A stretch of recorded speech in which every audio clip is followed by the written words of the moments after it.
An ordinary day,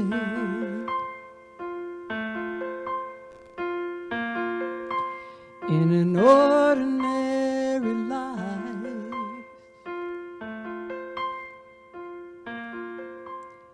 there's beauty all around me. Sometimes all I see is black and white.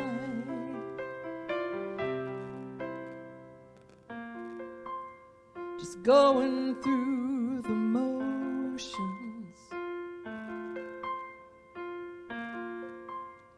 life just passing by.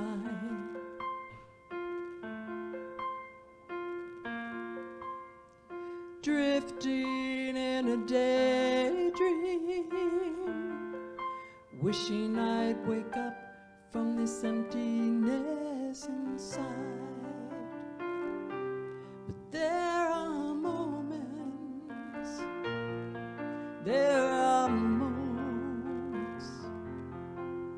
where magic happens unexpectedly.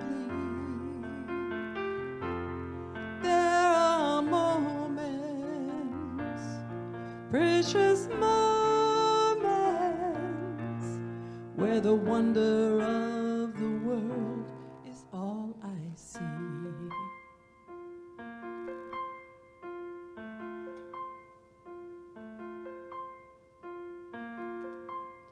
The first breath of the morning, whispers in my ear. She says, you've got it all inside you. Will you know it in your heart when it appears? For there are moments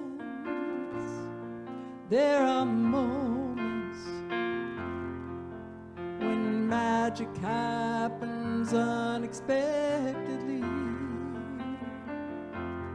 There are moments, precious moments,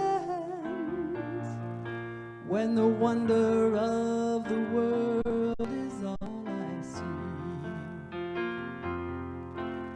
This dance of possibilities to the rhythm of my destinies won't let me slip into my old routine.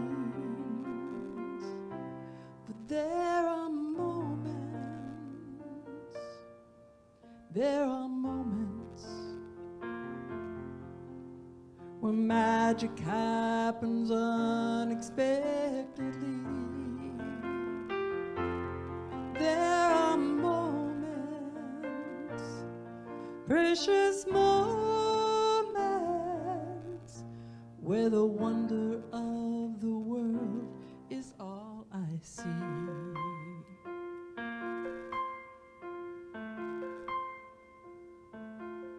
There are moments.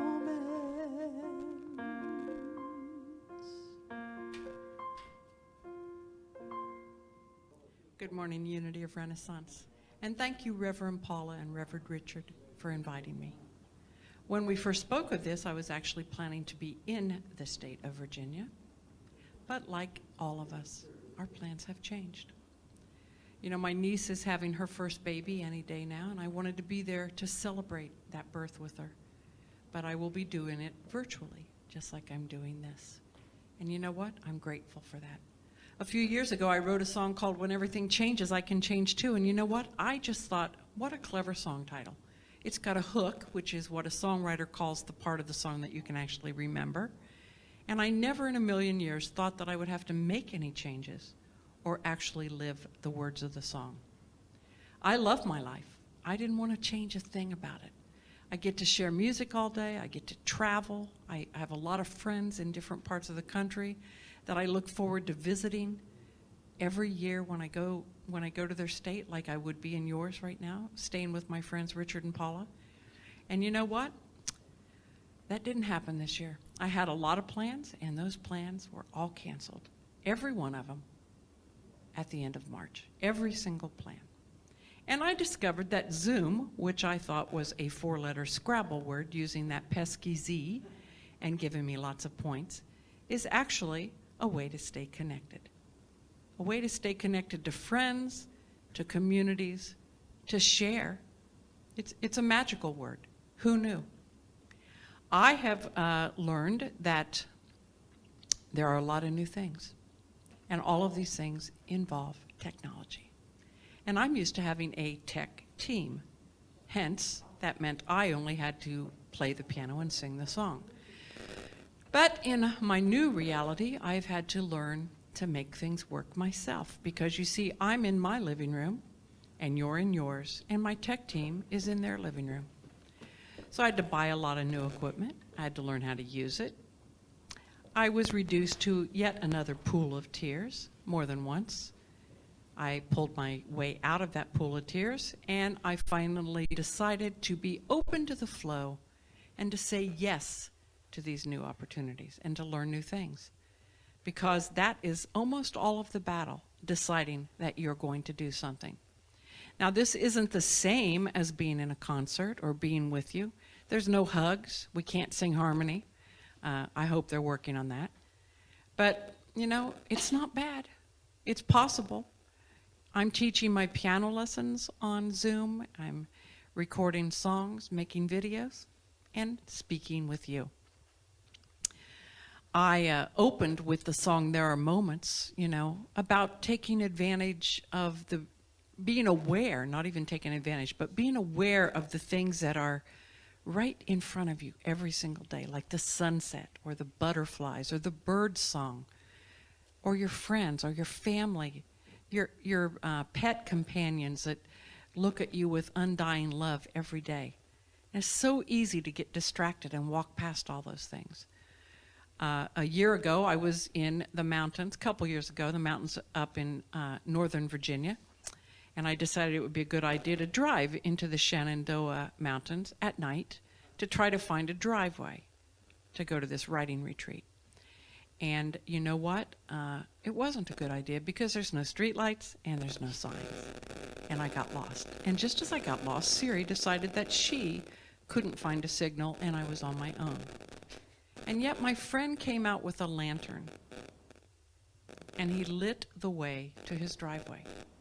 Do you find that your friends often light the way for you? And because of that, I was able to find the house, which is good. When I got there, to say that I was frazzled would be an understatement.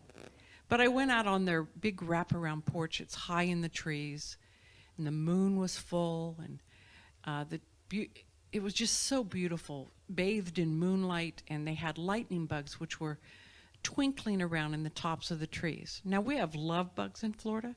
They are not the same. But the love bugs look like little magical fairy lights.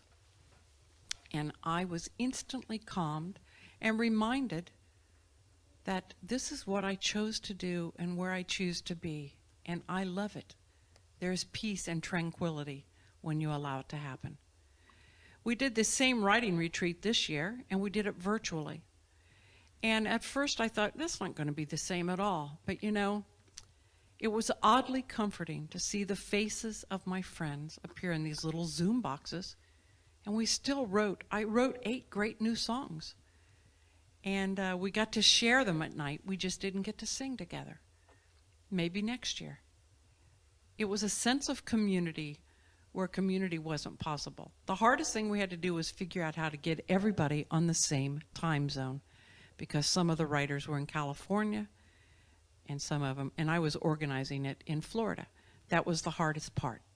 That's not too bad, not too shabby. As many of us have discovered, something that we probably already knew but just didn't think about, a church is way more than a building. Your church community is just that, the community, the people that come to the church, not the building. And you can create that community in a lot of different ways. I've been sending cards to people by snail mail and Zoom, let's not forget Zoom, FaceTime, phone calls. You can create community anytime you reach out to another person. Where 2 or more are gathered, in whatever form, in whatever form of technology, you have community. And so, yeah, I miss the hugs and I miss speaking to people in person, but those days will come back. And until then, this is the next best thing. And you know, I'm glad that I can learn something new. So I get to practice gratitude at the same time. How could you reach out to some community, to form some community today? Is there somebody you've been thinking about but you haven't seen because you're not meeting in person? I have to say my 85-year-old aunts are all over this. They can project YouTube videos, streaming concerts onto their TV, which I can't even figure out how to do. And they Zoom, they FaceTime, they're doing it all. You can do anything if you make up your mind to do it. Never underestimate what you can do at any stage in your life when you're open to it. Since every church is virtually closed, a lot of churches reached out to me to ask me to make videos like what I'm doing now. And I thought, okay, that can't be hard. A 3-minute song, I can do this. But you know what? It took me 50 tries to do the first song. Because there is nothing like looking at yourself close up on a computer screen camera, very close, really, really close.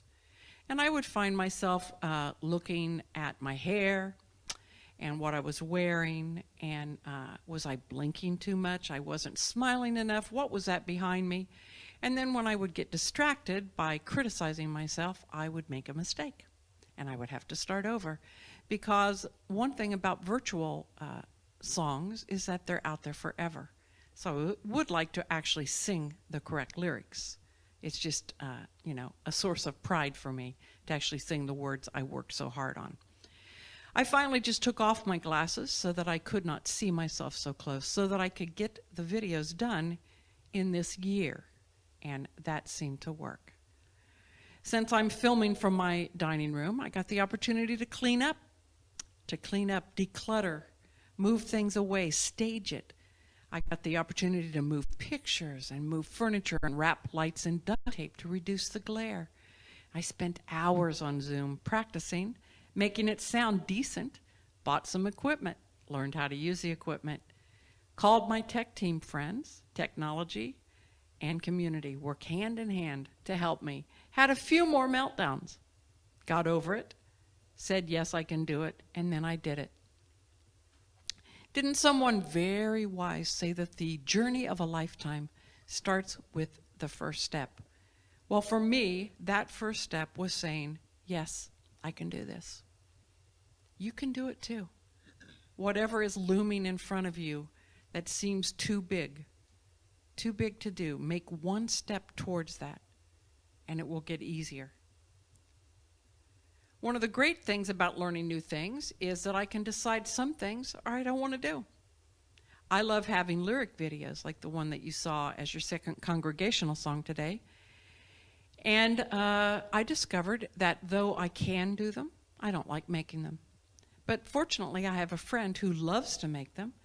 And once I organize my pictures, I will be able to send her pictures so that she can create the videos for me, and I get to create her flow. I can pay her to do this. I'm in the flow. Everyone's happy. I'm doing what is mine to do. And that's one of the most important steps in any journey, is to discern what is yours to do and then to act on it. Charles Fillmore wrote this in Jesus Christ Heals: "Get your ideas in divine order, and a mighty mind force will begin to work in you right away, to work for you right away. This divine order is necessary to the upbuilding of both mind and body. This divine order is the kingdom of heaven so often referred to by Jesus. To attain this unity and harmony of mind, it is necessary to have perfect statements of truth and to adhere to them in thought and word." In other words, choose what you want to do, and then speak kindly about it, speak lovingly about it, so that your words and your thoughts are in alignment, and your actions. I've found that without having to get on a plane, I have a lot more free time, and I'm calmer. because I literally only have to walk in to my dining room, and I'm already at work. So I've been working down my huge to-do list, which I'm sure many of you are doing also, even though I would like to curl up in a chair and just read a book from now until January and hope that when I wake up in January that everything's different. But that's not really realistic or a good idea. So I'm working down my to-do list. And one of the things on my to-do list is to organize my photos, which seem to be taking over all of my digital devices. I think they meet each other in the middle of the night and share pictures of places I used to be able to go to in person. Whatever. I need to get a grip on it so that when my friend wants a photo, I can actually put my hands on it and give it to her to create my lyric videos. So the possibilities for that are endless, and it's really high on my list. I plan to start on it very soon. I've been doing a lot of new things that don't require travel. As many of you know, I reconnected with my college love via Facebook, and we've been doing a lot of fun things. It's been 2.5 years now, and what a gift, because I reached out with technology. My sweetie loves the outdoors, and I have to say that I have not been outdoors since college, which is a long time. But I have learned to appreciate the outdoors. We do glamping, which is camping with a mattress and a bathroom. And we get to go to great places, waterfront parks where we can sit and watch the sunset, those moments that I usually don't take time to watch. We're going next week. It'll be beautiful. I'm taking long walks. I'm watching the sunset from my driveway in a folding chair. I used to laugh at people that were doing that, and I have become one. I'm riding a bike, not often because I'm afraid I'll fall off. I'm not the picture of grace. But anyway, walking is good. I'm doing a lot of walking. I had a big birthday last year and have done a lot of reflection on that. Lots of time to reflect when you aren't leaving your house. And I'm reflecting on how I spend my time and how I wish I could spend my time. Where I want to go once I can go somewhere again. How to maintain my health so that I can go somewhere when we can go somewhere again. That's the walks, the long walks, bonus. Beautiful and healthy. The things that are taking up space in my house. Because as you know, when you're trapped inside your house for months at a time, you may get tired of some of the stuff that you are sharing your space with. And how freeing it is to say yes to some things and no to others. Knowing what is yours to do. A daily word that I found from 1970 says, I will be still and rest in thee. To be still is to be inwardly at peace, aware of God's presence and resting in it. What are you feeling? What are you thinking? This is where inner stillness begins.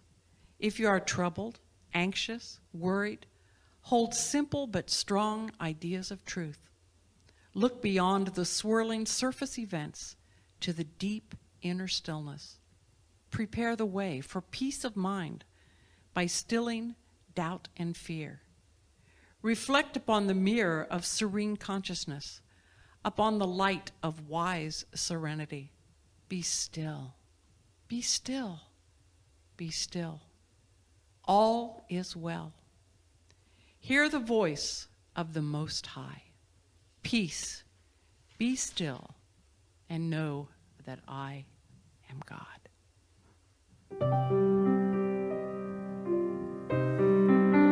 So I invite you to place your feet on the ground in front of you.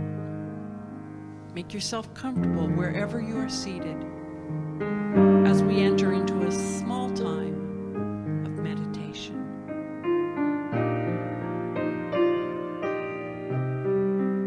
Focus on your breathing.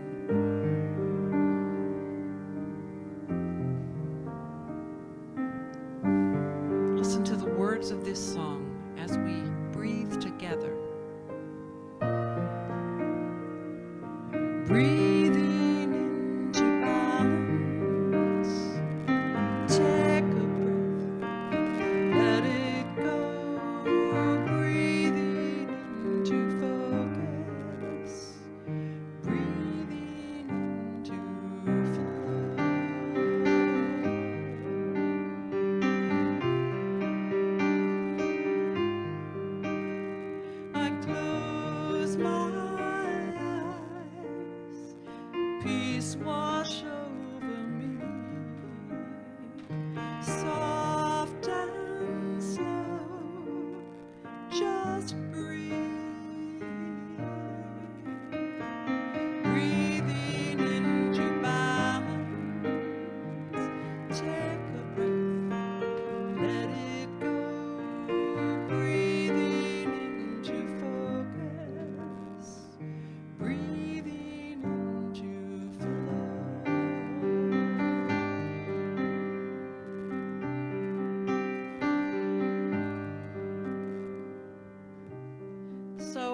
invite you to bring your focus to our ever-present guide, our breath. Focus your attention on your breath, taking deep and slow breaths. Let's inhale to the count of 3 and hold for the count of 3. And slowly exhale for a count of 3. Intentional. Let's do that again. Inhale. Hold for 3 counts. Exhale for 3 counts. Feel your tension wash away. Feel the stress melt away. You're breathing in calmness. You're breathing out anxiety and fear. You're breathing in love. Love for your life and your friends. You're breathing out worry. And in this peaceful place of community and love, we are all connected. We're connected by something as simple and ever-present as our breath.